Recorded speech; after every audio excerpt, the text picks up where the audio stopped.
Hello students, Pramod कर साधु एक बार फिर से आप सभी का स्वागत करता हूं आपके अपने इस YouTube channel wisdom math academy पर।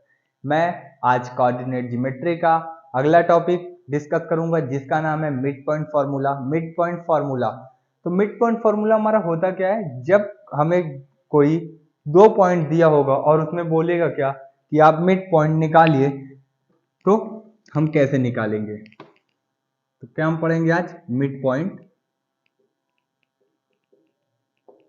फॉर्मूला।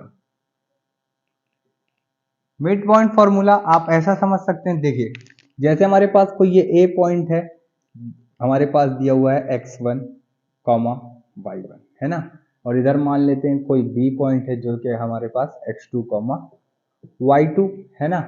अब मिड पॉइंट, मिड मतलब बीच में मतलब यहाँ कहीं, यहां से चली गई जितनी दूरी है वो बी से भी चली गई उतनी दूरी। तो मिड पॉइंट फॉर्मूला हमारा होता ये है कि अगर हम कोई दो बिंदु के बीच में मिड पॉइंट फॉर्मूला निकालेंगे तो वो हमारा होता है x1 प्लस x2 अपॉन में 2 comma y1 plus y2 upon में। x वाले कोऑर्डिनेट, दोनों कोऑर्डिनेट को जोड़ के आधा कर देंगे और y वाले दोनों कोऑर्डिनेट को जोड़ के आधा कर देंगे, तो हमारा क्या मिल जाएगा, कोऑर्डिनेट मिल जाएगा, ए मिड पॉइंट मिल जाएगा है ना, mid point of A B का मिड पॉइंट मिल जाएगा।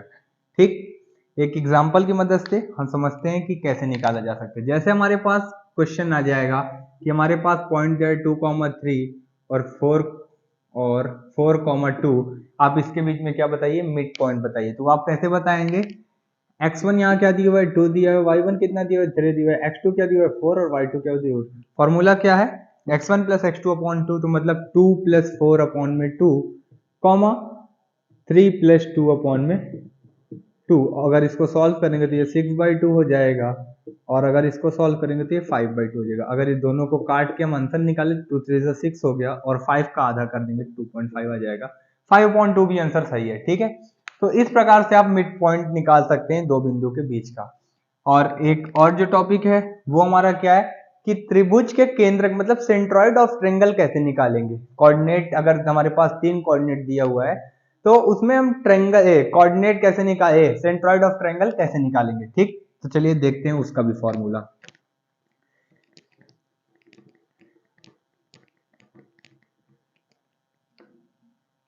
सेंट्रॉइड ऑफ ट्रायंगल, ट्रायंगल की बात हो रही है, सबसे पहले हम एक ट्रायंगल बना ले रहे हैं है ना, और कोऑर्डिनेट बना ले रहे हैं।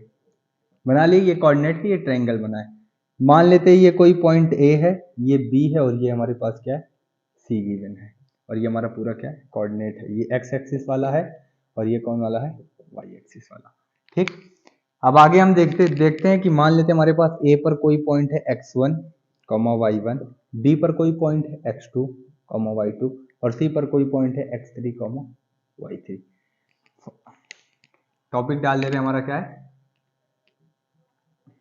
Coordinates of centroid of triangle. त्रिभुज के केंद्रक का निर्देशांक हम कैसे निकाल सकते हैं। ठीक, हिंदी में बात करें तो इसका सेंटर क्या होगा, यहां से चली गई जो दूरी है ये, यहां से जो चली गई दूरी है ये, और यहां से जो चली गई दूरी है ये, मतलब ये, इसको निकालना हो तो हम किस फॉर्मूले पे रखकर निकाल सकते हैं। तो इसका जो फॉर्मूला होता है वो मिड पॉइंट की तरह ही होता है। जैसे मिड पॉइंट में दो कोऑर्डिनेट दिए होते हैं तो एक्स वाले पूरे कोऑर्डिनेट को जोड़ के आधा करते हैं और वाई वाले कोऑर्डिनेट को जोड़ के आधा करते हैं। तो ठीक इसी प्रकार इसमें भी करेंगे। ठीक, x का जितना कोऑर्डिनेट होगा सबको जोड़ देंगे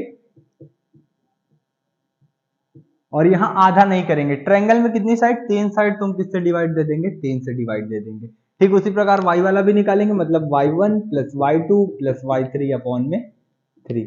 तो इस प्रकार इस फॉर्मूले से आप सेंट्रॉइड निकाल सकते हैं ट्रायंगल का, है ना, सेंट्रॉइड ऑफ ट्रायंगल फाइंड कर सकते हैं। जैसे एक एग्जांपल की मदद से हम समझना चाहें, मान लेते हैं हमारे पास कोई पॉइंट दिया है 1,2, 3,2 और 4,1, और बोल दे आप इसमें बताइए coordinates of centroid of triangle. तो आप कैसे निकालेंगे, x वाले पूरे कोऑर्डिनेट को जोड़ेंगे, जैसे ये x1 है ये y1, ये x2 है ये y2, और ये x3 और ये y3।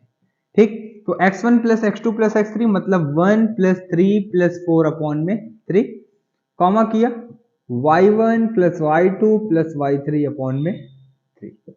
आगे अगर सॉल्व करेंगे तो 4 3 7 1 8/3 आ जाएगा और इसको सॉल्व करेंगे तो 5/3 आ जाएगा और ये हमारा क्या आ जाएगा, सेंट्रोइड ऑफ ट्रायंगल हो जाएगा। ठीक, आप इस प्रकार से किसी भी ट्रायंगल का सेंट्रोइड फाइंड कर सकते हैं। ठीक, आई होप आज की ये क्लास, ये टॉपिक आपको समझ में आया होगा। अगली की जो हमारी क्लास रहेगी वो हमारे इनके बेस्ड क्वेश्चन पे रहेंगी। ठीक है, थैंक यू।